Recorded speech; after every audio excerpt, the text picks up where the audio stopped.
Hello friends, आप सभी का स्वागत है आज की इस वीडियो क्लास में। और आज की इस वीडियो क्लास में हम लोग भारतीय संविधान को पढ़ने वाले हैं। ये हमारा इंडियन पॉलिटी का पहला वीडियो है, जिसके अंतर्गत हम लोग भारतीय संविधान के विकास का संक्षिप्त इतिहास को देखने वाले हैं। और हम इसे 3 भागों में बांटकर देखेंगे। एक तो पहला देखेंगे 1773 से लेकर 1858 के बीच, दूसरा देखेंगे 1856 से लेकर 1919 के बीच, और तीसरा देखेंगे 1935 से लेकर 1945 के बीच। ठीक है, ये तीन यहाँ पर हम लोग 3 भागों में इस भारतीय संविधान के विकास का जो इतिहास है इसको 3 भागों में बांटकर देखेंगे। आज के इस वीडियो में हम लोग 1773 से लेकर के 1800 यहाँ पर 58 तक देखने वाले हैं आज की इस वीडियो में। ठीक है, देखिए यहाँ पर बताया गया है कि 1757 ईस्वी की पलासी की लड़ाई होती है और 1764 ईस्वी की बक्सर के युद्ध को अंग्रेज द्वारा जीत लिया जाने के बाद बंगाल पर ब्रिटिश ईस्ट इंडिया कंपनी ने शासन का शिकंजा कसा। ठीक है, देखिए यहाँ पर हमें ध्यान होगा ही कि 1757 ईस्वी में पलासी का युद्ध होता है। पलासी का युद्ध अंग्रेज और बंगाल के नवाब से जो सिराजुद्दौला था उनके बीच होता है। ठीक है, और इसमें अंग्रेजों की जीत होती है। दूसरी लड़ाई जो है 1764 की, जो कि बक्सर में होती है, जिसे बक्सर के युद्ध के रूप में जानते हैं।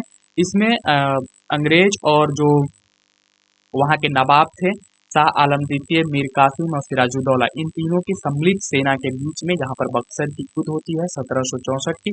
और ये दोनों युद्ध जो है अंग्रेजों के द्वारा जीत लिया जाता है। और जीतने के बाद यहाँ पर बंगाल पर ब्रिटिश ईस्ट इंडिया कंपनी का शासन स्थापित हो जाता है। और इसी शासन को अपने अनुकूल बनाए रखने के लिए अंग्रेजों ने समय समय पर कई एक्ट पारित किए, जो भारतीय संविधान के विकास की सीढ़ियां बनी। तो यहाँ पर जब इन दोनों युद्ध के जीतने के बाद बंगाल पर उनका शासन हुआ ब्रिटिश इंडिया कंपनी का, तो धीरे धीरे वो इस चीज को, अपने शासन व्यवस्था को चलाने के लिए कई सारे अधिनियम, कई सारे एक्ट लाए, उसमें कई सारे सुधार किए। और यही सारी चीजें आगे चलकर भारतीय संविधान की निर्माण की सीढ़ियां के रूप में काम की। ठीक है, तो सबसे पहले यहाँ पर अधिनियम लाया जाता है, एक एक्ट लाया जाता है, जिसे 1773 के एक्ट के नाम से जाना जाता है। और इसे 1773 का रेगुलेटिंग एक्ट कहा जाता है। तो आपसे पूछा जाएगा कि 1773 का रेगुलेटिंग एक्ट, ठीक है, तो इसके बारे में आपसे पूछा जाएगा कि ये क्या था।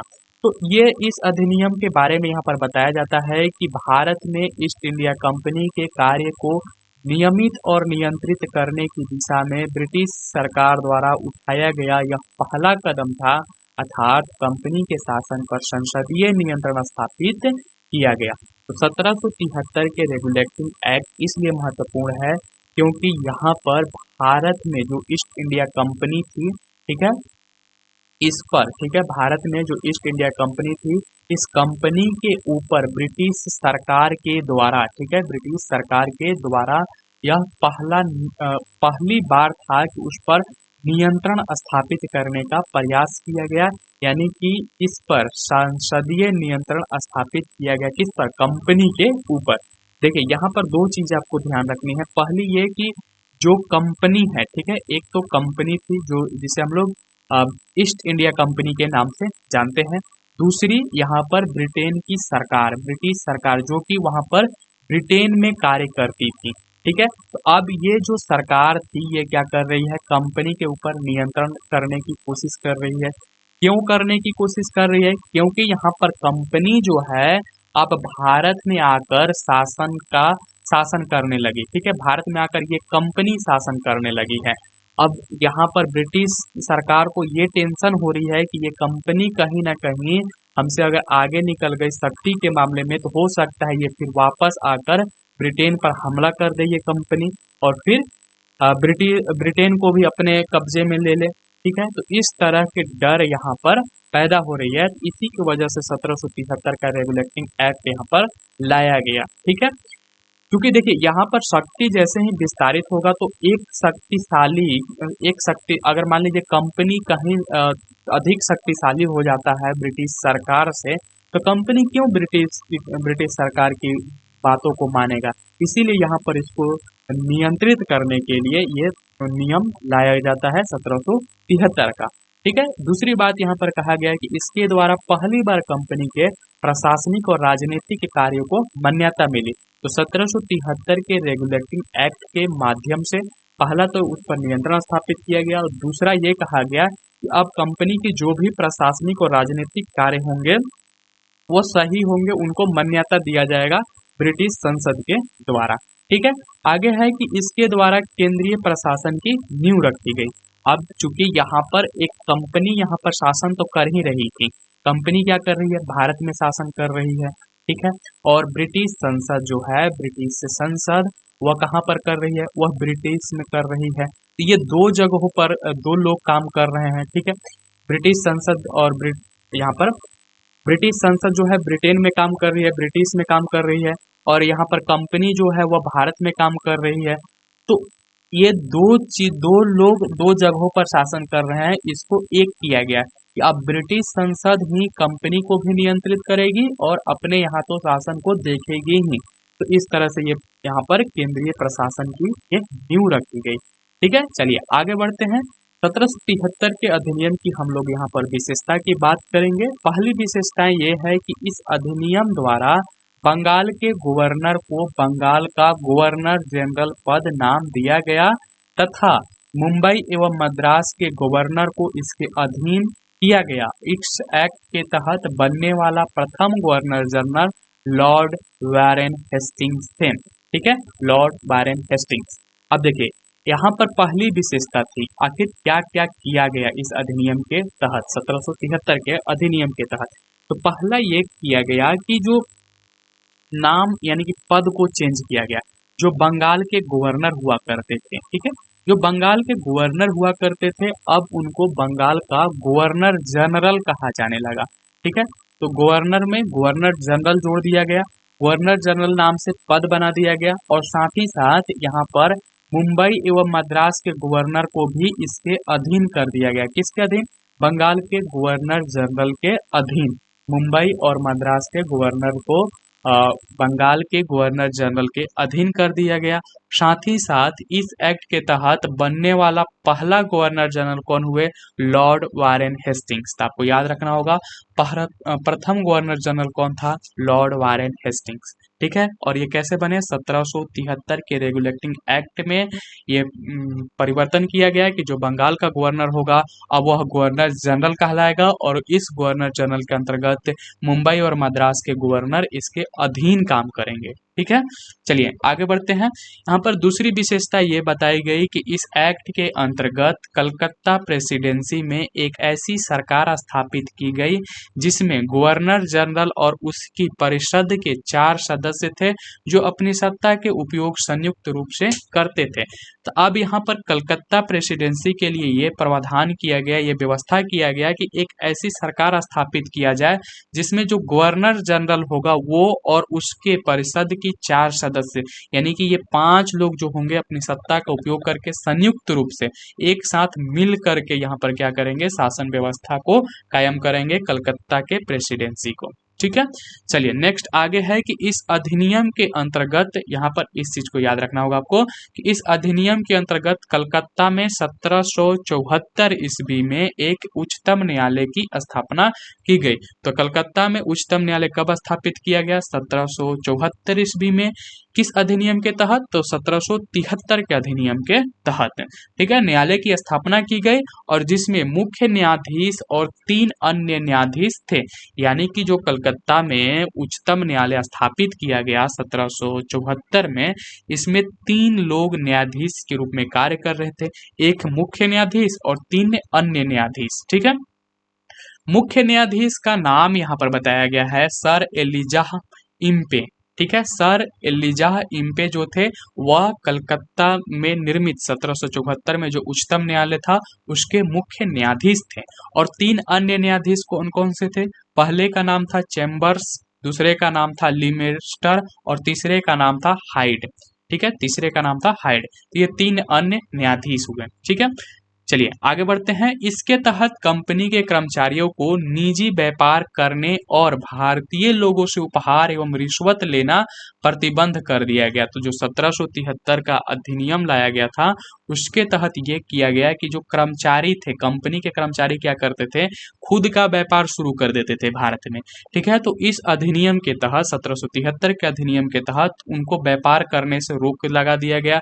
साथ ही साथ उपहार एवं रिश्वत लेना भी प्रतिबंध कर दिया गया, रोक दिया गया कि आप उपहार और यहाँ पर जो है रिश्वत नहीं ले सकते हैं। ठीक है, चलिए नेक्स्ट आगे यहाँ पर इसकी विशेषता ये थी कि इस अधिनियम के द्वारा ब्रिटिश सरकार को बोर्ड ऑफ डायरेक्टर्स के माध्यम से कंपनी पर नियंत्रण सशक्त हो गया। ठीक है, इसे भारत में इसके राजस्व, नागरिक एवं सैन्य मामलों की जानकारी ब्रिटिश सरकार को देना आवश्यक कर दिया गया।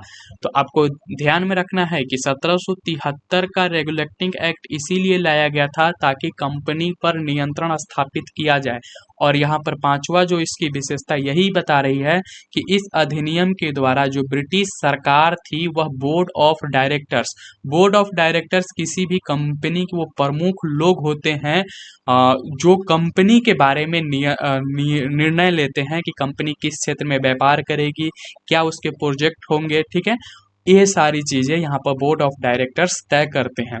ठीक है, तो यहाँ पर ब्रिटिश सरकार जो क्या करती है कि उन्हीं बोर्ड ऑफ डायरेक्टर्स के माध्यम से कंपनी पर नियंत्रण करने की कोशिश करती है, उसको सशक्त बनाती है।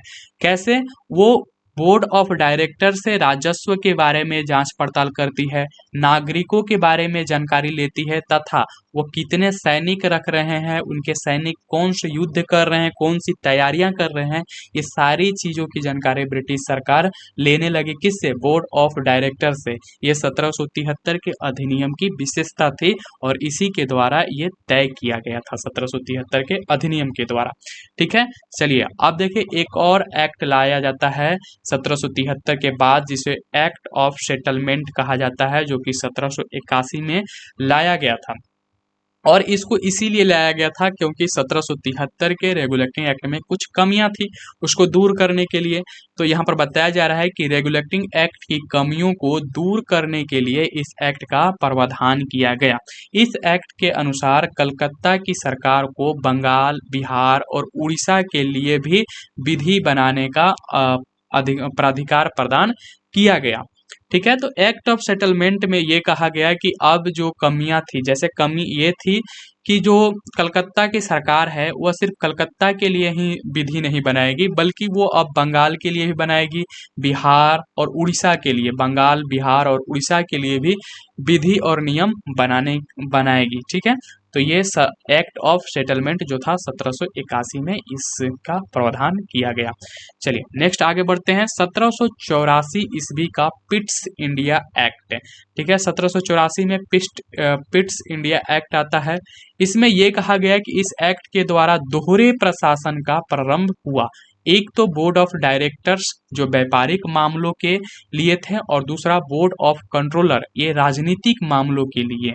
ठीक है, देखिए हम लोगों ने बात किया कि जो 1773 के रेगुलेटिंग एक्ट के तहत कंपनी क्या थी, कंपनी के जो बोर्ड ऑफ डायरेक्टर्स थे उनसे क्या मांगा जाता था, उनसे जानकारियां मांगा जाता था। किसके बारे में? सैन्य जानकारी मांगा जाता था, राजस्व की जानकारी मांगा जाता था, नागरिकों की जानकारी मांगा जाता था।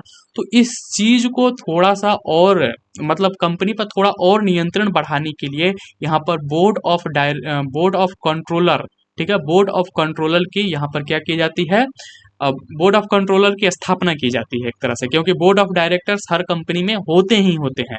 तो अब यहाँ पर बोर्ड ऑफ कंट्रोलर भी आ जाते हैं जो कि राजनीतिक मामलों के लिए ये कार्य करेंगे और बोर्ड ऑफ डायरेक्टर्स जो थे वह व्यापारिक मामलों में कार्य करेंगे, यानी कि कंपनी किस तरह का व्यापार करेगा ये सारी चीजें बोर्ड ऑफ डायरेक्टर्स देखेंगे और कंपनी किस राजा से कौन सी संधि करेगा, किस क्षेत्र में कब आक्रमण करेगा या फिर उसकी वहां पर किस तरह के राजनीतिक चीजों को लागू करेगा, ये सब बोर्ड ऑफ कंट्रोलर के द्वारा देखा जाता था। ठीक है, चलिए आगे बढ़ते हैं।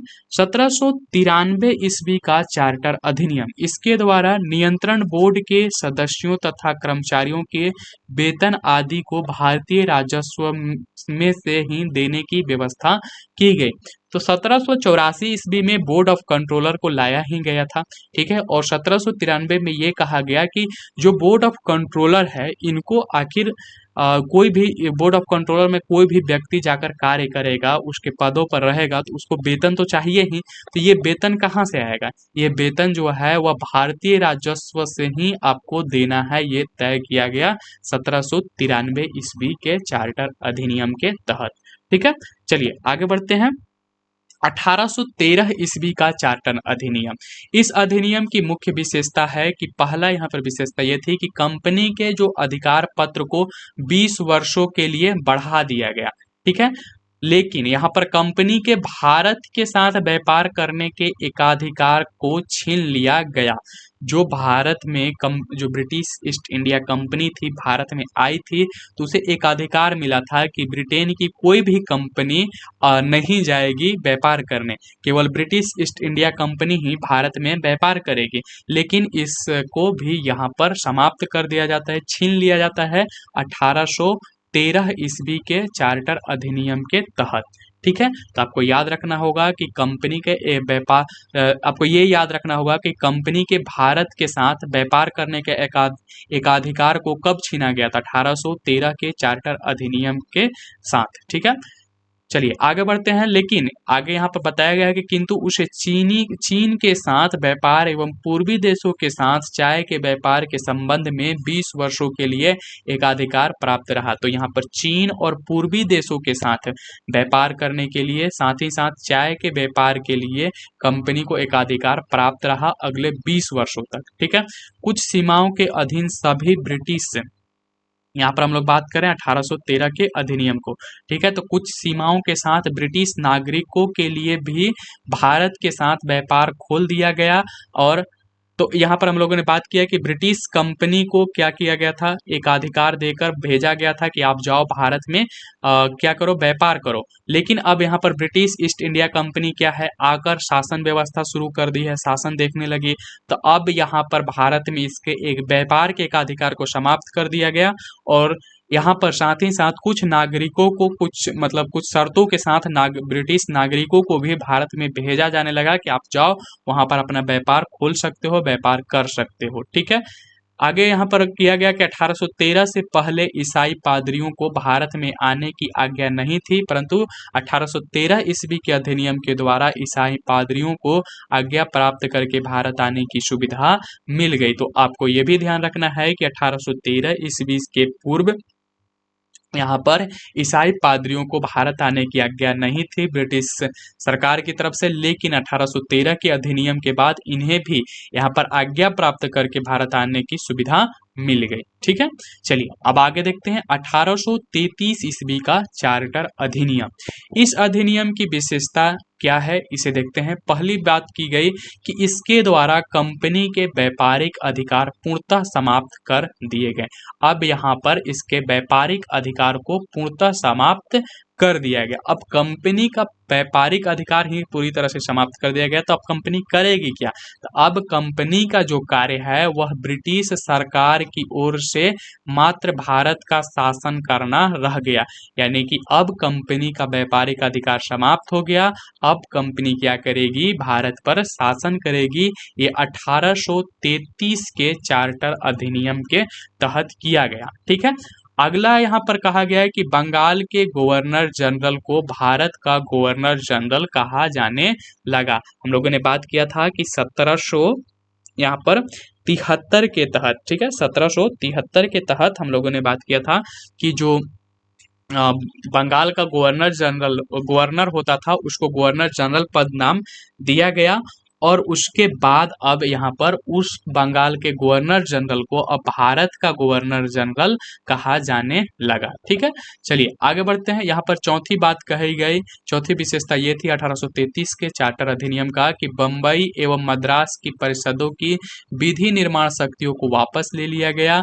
और पांचवा इसकी विशेषता ये थी कि विधिक परामर्श हेतु गवर्नर जनरल की परिषद में विधि सदस्यों के रूप में चौथे सदस्यों को शामिल किया गया। तो अब यहाँ पर जो परिषद थी जो कि मुंबई और मद्रास के लिए जो कानून बनाती थी, मुंबई तथा मद्रास की जो परिषदें थी जो विधि निर्माण की कार्य करती थी, उनकी शक्तियां तो वापस ले लिया गया। ठीक है, अब यहाँ पर कानून कौन बनाएगा, तो विधिक परामर्श हेतु गवर्नर जनरल की परिषद में विधि सदस्य के रूप में चौथे सदस्य को भी शामिल कर दिया गया। अब एक विधि बनाने के लिए विधि सदस्य को स्थापित किया गया चौथे सदस्य के रूप में गवर्नर जनरल की परिषद में। ठीक है, चलिए आगे बढ़ते हैं। भारत में दास प्रथा को विधि विरुद्ध घोषित कर दिया गया तथा 1843 ईस्वी में इसका उन्मूलन कर दिया गया। ठीक है, तो 1833 ईस्वी में क्या कहा जाता है कि जो दास प्रथा है वह कानून के विरुद्ध है। ठीक है, ऐसा नहीं करना चाहिए। दास प्रथा क्या थी कि लोगों को यहाँ पर बंधक बनाकर उनको जानवरों की तरह व्यवहार किया जाता था, उनकी खरीद बिक्री होती थी, उनका उपयोग, जो दास होते थे उनका उपयोग घरेलू कार्य और साथ ही साथ जो चाय की बागानें होती थी उसमें किया जाता था, और इनको वेतन नहीं दिया जाता था, एक तरह से इनको बंधक बनाकर रखा जाता था। तो ये व्यवस्था को यहाँ पर 1833 के चार्टर अधिनियम के तहत गलत बताया गया और इसको 1843 ईस्वी में दास प्रथा का उन्मूलन कर दिया गया। ठीक है, चलिए अगला विशेषता यहाँ पर यह है कि अधिनियम की धारा 87 के तहत कंपनी के अधीन पद धारण करने के लिए किसी व्यक्ति को धर्म, जन्म स्थान, मूल वंश या रंग के आधार पर अयोग्य न ठहराए जाने का उपबंध किया गया। तो कंपनी जो 1833 का चार्टर अधिनियम लाती है, इसके धारा नंबर अधिनियम की धारा 87 के तहत ये प्रावधान करती है, व्यवस्था करती है कि कंपनी के अधीन पद धारण करने के लिए किसी भी व्यक्ति के धर्म, जन्म स्थान और उसके मूल वंश को हम लोग नहीं देखेंगे। उसके इस आधार पर किसी को अयोग्य नहीं ठहराया जाएगा कि आपका धर्म अलग है, आपका जन्म स्थान कहीं और है, आपका मूल वंश कुछ और है, तो इस आधार पर आपको अयोग्य नहीं ठहराया जाएगा। इसकी यहाँ पर व्यवस्था की जाती है 1833 के चार्टर अधिनियम के तहत। आगे बढ़ते हैं। अगली विशेषता यहाँ पर यह बताई गई है कि गवर्नर जनरल की परिषद को राजस्व के संबंध में पूर्ण अधिकार प्रदान करते हुए गवर्नर जनरल को संपूर्ण देश के लिए एक ही बजट तैयार करने का अधिकार दिया गया। अब यहाँ पर गवर्नर जनरल क्या करेगी कि पूरे देश के लिए एक बजट तैयार कर सकती है। ये अधिकार 1833 के अधिनियम के तहत दिया गया। ठीक है, भारतीय कानूनों का वर्गीकरण किया गया तथा इस कार्य के लिए विधि आयोग की नियुक्ति की व्यवस्था की गई। ठीक है, तो यहाँ पर क्या किया गया कि भारतीय कानून का पहले वर्गीकरण किया गया और इस कार्य के लिए विधि आयोग बनाया गया कि जो भारतीय कानूनों का क्या करेगा, वर्गीकरण करेगा। उसके लिए यहाँ पर विधि आयोग का निर्माण किया गया। ठीक है, 1834 में लॉर्ड मैकेले की अध्यक्षता में प्रथम विधि आयोग की गठन किया गया है। तो आपको यहाँ पर ये ध्यान रखना होगा, ये याद करना होगा कि 1834 में लॉर्ड मैकेले की अध्यक्षता में प्रथम विधि आयोग का गठन किया गया था। ठीक है, चलिए आगे बढ़ते हैं। 1853 का चार्टर अधिनियम। इस अधिनियम की मुख्य विशेषता यहाँ पर बताया गया है। पहला ये कि इस अधिनियम के द्वारा सेवाओं में नामजदगी, ठीक है, नामजदगी का सिद्धांत समाप्त कर कंपनी के महत्वपूर्ण पदों को प्रतियोगी परीक्षाओं के आधार पर भरने की व्यवस्था की गई। देखिए, चूंकि 1833 में ये बात किया गया कि किसी को भी अयोग्य घोषित नहीं किया जाएगा उसके रंग, उसके मूल वंश के आधार पर, उसके जन्म स्थान के आधार पर। जब ये व्यवस्था किया गया तो 1853 में ये व्यवस्था लाया गया कि कोई भी अगर प्रतियोगी परीक्षा को पास करेगा तो वो उस पद पर बन सकता है। तो ये 1853 में लाया गया प्रतियोगी परीक्षा के आधार पर। यहाँ पर क्या किया गया कि आप कंपनी के महत्वपूर्ण पदों पर पहुंच सकते हो। ठीक है, चूंकि 1833 के अधिनियम में तो ये कहा ही गया कि किसी को भी रंग, रूप या फिर उसके मूल वंश या स्थान के नाम पर उसको अयोग्य नहीं घोषित किया जाएगा। लेकिन योग्य कैसे घोषित किया जाएगा, तो यहाँ पर प्रतियोगी परीक्षा के द्वारा, ये 1853 के चार्टर अधिनियम में कहा गया। ठीक है, आगे बढ़ते हैं। इसके लिए 1854 ईस्वी में मैकेले समिति की नियुक्ति की गई। तो मैकेले समिति की नियुक्ति क्यों की गई थी? कंपनी के महत्वपूर्ण पदों पर प्रतियोगी परीक्षाओं के द्वारा यहाँ पर लोगों की नियुक्ति करने के लिए मैकेले समिति को बनाया गया था। ठीक है, चलिए आगे बढ़ते हैं। इस अधिनियम के द्वारा गवर्नर जनरल की परिषद के विधायी एवं प्रशासनिक कार्यों को अलग कर दिया गया और इसके तहत परिषद में 6 नए परिषद जोड़े गए जिन्हें विधान परिषद कहा गया। तो अब यहाँ पर किया ये गया कि 1853 के चार्टर अधिनियम के तहत कि जो गवर्नर जनरल की परिषद थी, ठीक है, इसके विधायी एवं प्रशासनिक कार्य को अलग कर दिया गया। एक भाग अलग मतलब इसको 2 भागों में बांट दिया गया गवर्नर जनरल के परिषद को, एक विधायी और दूसरा प्रशासनिक। ठीक है, विधायिक मतलब वो जो विधि बनाएगी, जो नियम बनाएगी। प्रशासनिक मतलब वो वहाँ के प्रशासन को संभालेगी, एक नियम बनाएगी, एक प्रशासन को संभालेगी। तो यहाँ पर 2 कार्यों को अलग कर दिया गया और इसके तहत परिषद में 6 नए पार्षद भी जोड़ दिए गए। ठीक है, जिन्हें विधान परिषद कहा गया। चूंकि विधि बनाने वाला परिषद को जोड़ा गया तो इसीलिए विधान परिषद कहा जाने लगा। ठीक है, अब देखिए यहाँ तक कंपनी शासन को संभाल रही थी। ठीक है, 1853 से लेकर 1773 से लेकर के यहाँ पर 1853 ईस्वी तक कंपनी शासन को संभाल रही थी। ठीक है, ब्रिटिश संसद उसके लिए कानून बनाई रही थी, नियम बना रही थी। ठीक है, 1773 में कंपनी पर नियंत्रण करने का प्रयास किया जाता है और 1833 के अधिनियम के द्वारा यहाँ पर कंपनी को क्या कर दिया जाता है, शासन करने का पूरा अधिकार सौंप दिया जाता है कि अब कंपनी का कार्य क्या रहेगा, भारत में शासन करने का। ये कार्य कब सौंपा जाता है, तो 1833 ईस्वी के चार्टर अधिनियम के तहत। और अब कंपनी यहाँ पर 1833 से लेकर 1853 तक कंपनी पूरी तरह से शासन करती है। किसके मदद से, ब्रिटिश संसद के मदद से। ठीक है, ब्रिटिश संसद वहाँ से कानून बनाती थी, वहाँ से नियमें बनाती थी और यहाँ पर जो ब्रिटिश कंपनी थी, ब्रिटिश ईस्ट इंडिया कंपनी, वो शासन को संभाल रही थी। ठीक है, लेकिन अब यहाँ पर चूंकि एक घटना घटती है 1857 की क्रांति और उसके बाद यहाँ पर कंपनी से क्या कर लिया जाता है, पूरे शासन को छीन लिया जाता है। अब सीधा के सीधा जो ब्रिटिश सरकार है, ब्रिटिश संसद है, वो सीधा पूरे नियंत्रण अपने हाथ में ले लेती है, बीच में से कंपनी को हटा देती है। यही है 1858 ईस्वी का भारत शासन अधिनियम।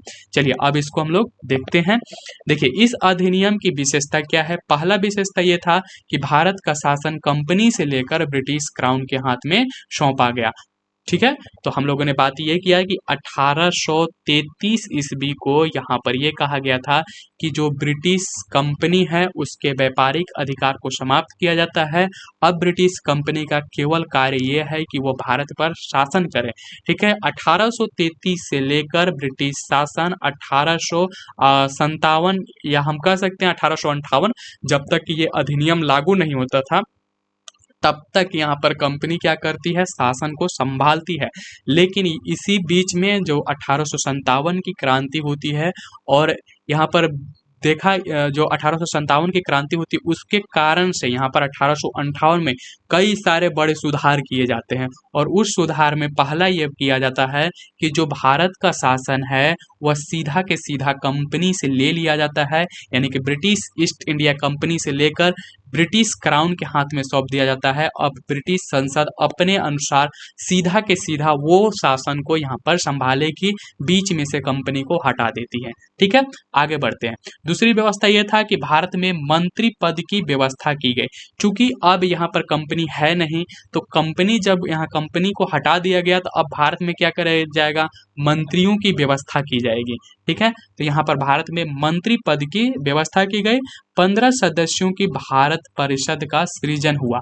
ठीक है, 15 सदस्य यहाँ पर भारत परिषद के रूप में गठित किए गए, जिसमें से 8 सदस्य ब्रिटिश सरकार के थे और 7 सदस्य कंपनी के निदेशक मंडल के द्वारा यहाँ पर चुने गए थे। ठीक है, जो 8 यहाँ पर आप देख सकते हैं कि यहाँ पर संख्या किसकी ज्यादा है, ब्रिटिश सरकार की संख्या ज्यादा है। ठीक है, एक, और यहाँ पर 7 सदस्य जो थे वह कंपनी के निर्देशक मंडल के द्वारा भारतीय परिषद में यहाँ पर दिया जाता है। ठीक है, तो ये 15 लोग मिलकर क्या करते हैं, भारत परिषद का निर्माण करते हैं। ठीक है, अब देखिए अगला विशेषता ये था कि 1858 का कि भारतीय मामलों पर ब्रिटिश संसद का सीधा नियंत्रण स्थापित किया गया। अब कंपनी हट चुकी है, अब सीधा के सीधा जो भी मामला होगा वह ब्रिटिश संसद करेगी, वह ब्रिटिश संसद चर्चा करेगी भारत के मामलों पर और वो वहां से फैसला करेगी। वो वहां से अब सीधा के सीधा नियम बनाएंगे और मंत्री परिषद जो भारत में सृजित किया गया था 15, उनके माध्यम से अब शासन करेगी। ठीक है, और साथ ही साथ यहाँ पर मुगल सम्राट के पद को भी इस अधिनियम के तहत समाप्त कर दिया जाता है 1858 के। ठीक है, तो ये अब मुगल सम्राट के पद को भी समाप्त कर दिया जाता है। इस अधिनियम के द्वारा बोर्ड ऑफ डायरेक्टर्स तथा बोर्ड ऑफ कंट्रोलर को भी समाप्त कर दिया गया, क्योंकि अब कंपनी से पूरी की पूरी शासन ही छीन लिया गया, तो कंपनी को नियंत्रित करने की तो जरूरत है ही नहीं, क्योंकि कंपनी तो अब समाप्त हो गई। ठीक है, अब सीधा के सीधा संसद यहाँ पर चीजों को संभाल रही है, तो बोर्ड ऑफ कंट्रोलर्स की जरूरत है नहीं। बोर्ड ऑफ डायरेक्टर्स, कंपनी तो खत्म हो चुकी है, तो बोर्ड ऑफ डायरेक्टर्स भी क्या करेंगे, कुछ नहीं। तो इस अधिनियम के द्वारा बोर्ड ऑफ डायरेक्टर्स और बोर्ड ऑफ कंट्रोलर्स को समाप्त कर दिया गया। भारत में शासन संचालन के लिए ब्रिटिश मंत्रिमंडल में एक सदस्य के रूप में भारत के राज्य सचिव, secretary of state for India की नियुक्ति की गई। तो यहाँ पर भारत में शासन संचालन के लिए ब्रिटिश मंत्रिमंडल में, ठीक है, ब्रिटिश मंत्रिमंडल में ही एक सदस्य के रूप में भारत के राज्य सचिव का चुनाव कर दिया गया। ब्रिटिश के मंत्रिमंडल में उनके मंत्रियों में से ही एक मंत्री को चुन लिया गया भारत के राज्य सचिव के रूप में। ठीक है, और वह अपने कार्यों के लिए ब्रिटिश संसद के प्रति उत्तरदायी होता था। वो जो भी कार्य करेगा वह ब्रिटिश संसद के प्रति उत्तरदायी होगा, वह ब्रिटिश संसद को जवाब देगा कि हाँ हमने ये कार्य भारत में किया। ठीक है, भारत के प्रशासन पर इसका संपूर्ण नियंत्रण था।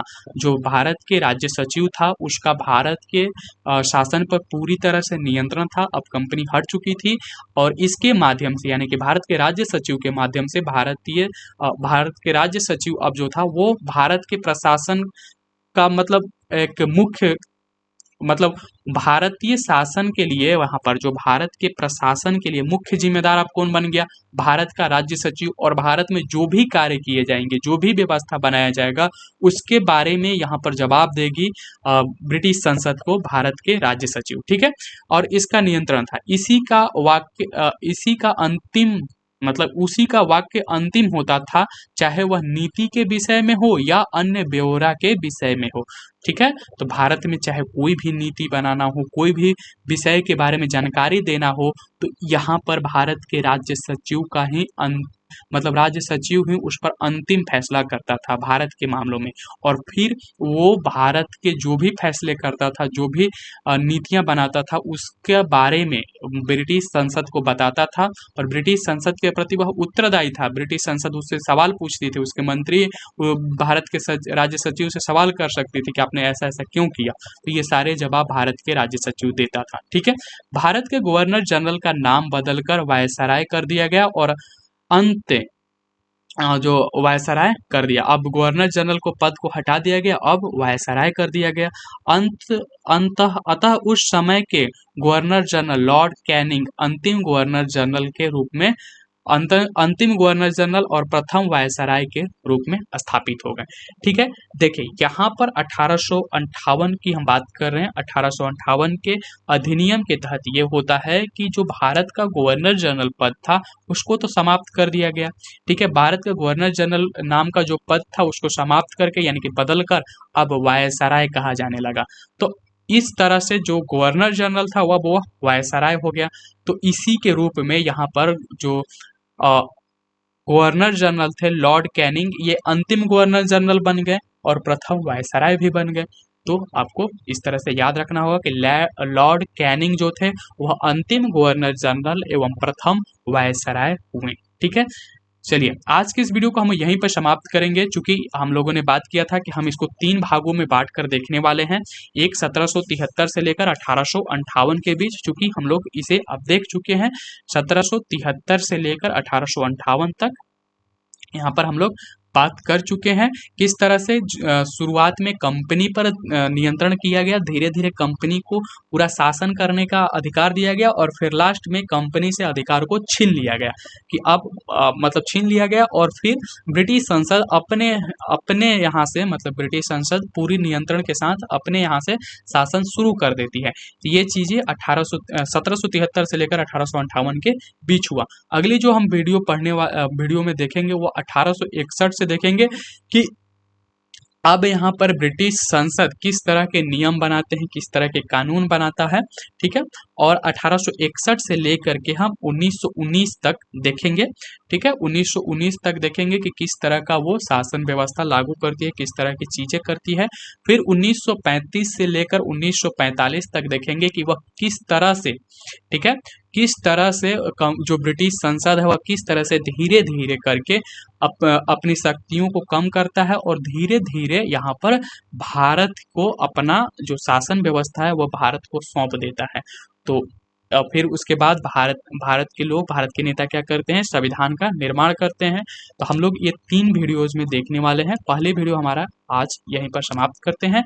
अगले वीडियो जो हम बात करेंगे वह 1861 से लेकर 1919 के बीच में होगा और जो तीसरी वीडियो होगी 1935 से लेकर 1945 के बीच होगा। तो मिलते हैं अगली वीडियो में।